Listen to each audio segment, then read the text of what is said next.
يا كاتب التاريخ لا تغلق الصفحات، يا كاتب التاريخ لا تغلق الصفحات، ان النادي الاهلي لسه عنده كتير وكتير وعنده حلويات. النادي الاهلي بيكتب التاريخ وينتصر على سياتل الامريكي ويصعد لمقابلة ريال مدريد نادي القرن الاوروبي في نصف نهائي كاس العالم للاندية، في اجمل واحلى نصف نهائي في كاس العالم للاندية يمكن اخر السنين كلها. يعني اخر 20 سنه احنا ما شفناش نادي القرن الافريقي بيلعب نادي القرن الاوروبي، ما شفناش الكلام ده قبل كده. لكن اخيرا هنشوف نادي القرن الافريقي بيلاعب نادي القرن الاوروبي.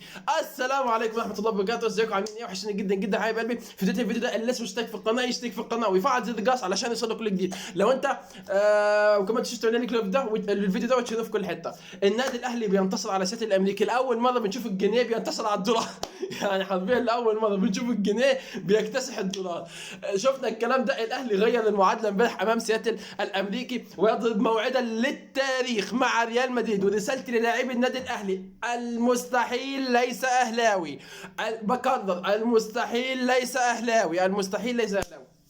النادي الاهلي عمل لقاء كبير جدا جدا جدا امام فريق سياتل. هتقول لي الاهلي ما مسكش الكوره عم الشوط الاول ما كانش واضح. هقول لك دي كانت تعليمات من كابتن مارسيل كولر، وده اللي قاله في المؤتمر الصحفي، ان احنا كان الهدف من الشوط الاول ان احنا نستنزف طاقه فريق سياتل الامريكي. وده اللي حصل فعلا. انت تعالى من بعد دقيقه 55 وبعد دقيقه 60 هتلاقي فريق سياتل مش موجود في الملعب اساسا. فريق سياتل مفيش فريق سياتل في الملعب. النادي الاهلي متحكم في الكوره، ماسك الكوره اكتر، هو الاخطر على المرمى. اي نعم مفيش خطوره حقيقيه غير كره الجول حرفيا. يعني كره محمد قداش اللي كانت قبل الجول جت في العارضه وكده، وكود محمد شريف اللي هو مرار قفشه بس ما يعرفش يتعامل بيها.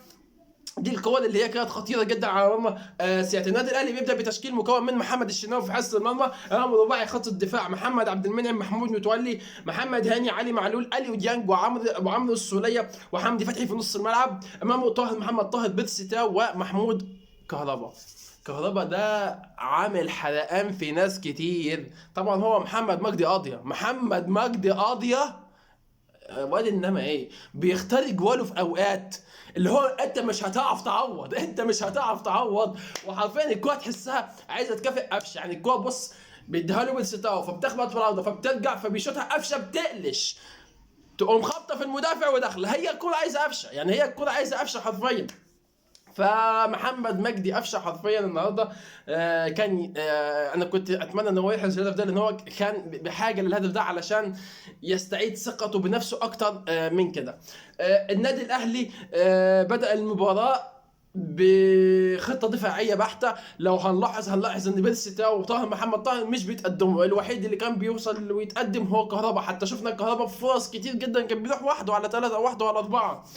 ده ملخص الشوط الاول كان سياتل هو اللي ماسك كوره، هو المتحكم في رتم اللعب. وده اللي قلت لكم كابتن مارسيل كولر هو مذاكر الفريق اللي قدامه كويس. هو اللي قال عليه في المؤتمر الصحفي، قال انا كانت خطتي اني استنزف الفريق اللي قدامي، استنزف طاقتهم، وده اللي حصل.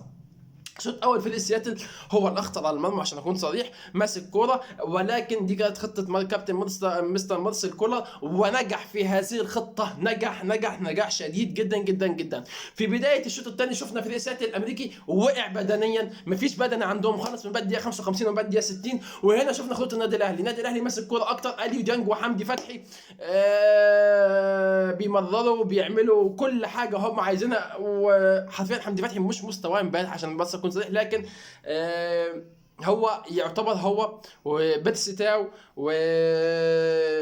وبيرسيتاو ومحمد مجدي قفشه هم افضل ثلاث لاعبين في النادي الاهلي من وجهه نظري هم كانوا امبارح. والشناوي طبعا النادي الاهلي من بعد الدقيقه 60 فرض رتم لعبه، مسك كوره اكتر، وصل للمرمى لكن بدون تهديد حقيقي يذكر لحد ما كابتن مستر مارسيل كولر تدخل ونزل محمد مجدي قفشه ونزل محمد شريف ونزل احمد عبد القادر وطلع طاهر ويطلع كهرباء ويطلع حمدي فتحي. التغييرات دي عملت ايه؟ احمد عبد القادر اولا مسك كوره حرفيا وبدا يروح على الجول واحد على واحد والكلام ده كله. وشفنا خطوره النادي الاهلي عن طريق احمد عبد القادر. ده بالنسبه لعبد القادر. قفشه كان بيمسك كوره وكان بيلعب تمريرات اللي هو خد وهات والكلام ده كله. كلنا عارفين ان قفشه صانع لعب او مركزه صانع لعب. فشفنا ان النادي الاهلي بدا يقابل من الثلث الامامي لفريق سياتل اللي هو من بعد ال 18 فريق سياتل. بنشوف النادي الاهلي، بنشوف خطوره النادي الاهلي. محمد شريف كان كهربا حرفيا استنزف، مفيش بنزين او الكلام ده كله او ويف لسه كهربا الكهرباء كان استنزف بدنيا خلاص، الكهرباء قطعت تقريبا او البنزين خلص طبعا.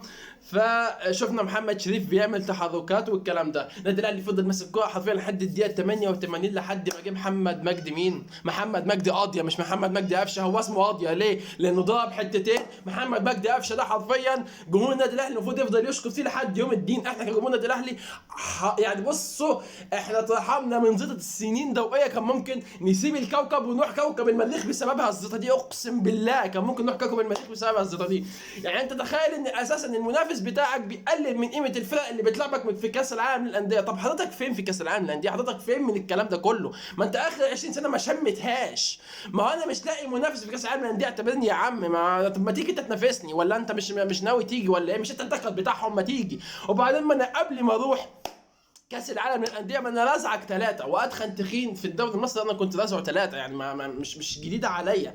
يعني انا بابا المجال في الدوري المصري زي ما بيقولوا يعني. ده بالارقام، انا بكلمك بالارقام يعني، مش كلامه بس او مش اللي هو اي حاجه وخلاص انا بقولها، لا ده بالارقام. فالنادي الاهلي بينتصر انتصار ثمين جدا على نادي سياتل الامريكي. افرحوا يا جمهور النادي الاهلي وخلوكم فخورين بفريقكم، لانكم هتلعبوا بطل القرن الاوروبي اللي معاه 14 دوري ابطال اوروبا. ايوه ريال مدريد اللي بنشوفه في التلفزيون هنلعبه، ريال مدريد اللي نشوفه في التلفزيون هنلعبه. فانت لازم تفرح، انت لازم تكون كاهلاوي فخور بناديك، لازم تكون كاهلاوي فخور بناديك. فحرفيا مليون مبروك لجمهور النادي الاهلي، مليون مبروك لكل محبين النادي الاهلي، مليون مبروك لمجلس الاداره اللي بيشتغل اكتر ما بيتكلم. ودي نقطة لازم اتكلم عليها. كابتن محمود الخطيب مستحمل حاجات كتير جدا جدا جدا، فشابوه الكابتن محمود الخطيب.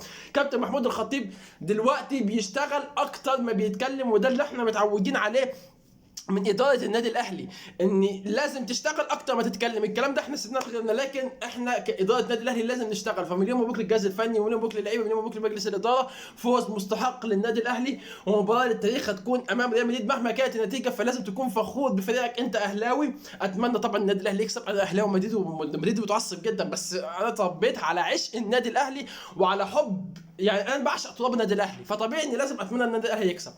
في نهايه الفيديو ده ما تنسوش تعملوا لايك الفيديو ده يا حبايبي، وتشتركوا في كل حته. لو انتم مشترك في القناه اشترك وفعل زر الجرس عشان يوصلك كل جديد. الفتره الجايه نطلع نغطي كل الاحداث اللي بتحصل على الساحه الرياضيه اول باول. ومليون شكر للجمهور المغربي الشقيق ودوله المغرب الشقيقه على المسانده، ومستنيينكم تساندونا في مباراه ريال مدريد. مستنيين الجمهور المغربي كله يساندنا في مباراه ريال مدريد. وطبعا ده مش جديد على الشعب المغربي، شعب مضياف وشعب جميل جدا وانا بحبه جدا، وكل الشعب المصري بيحب الشعب المغربي. في نهايه الفيديو ده اشتركوا في الفيديو وتشتركوا في كل حته، بحبوك جدا جدا. السلام عليكم.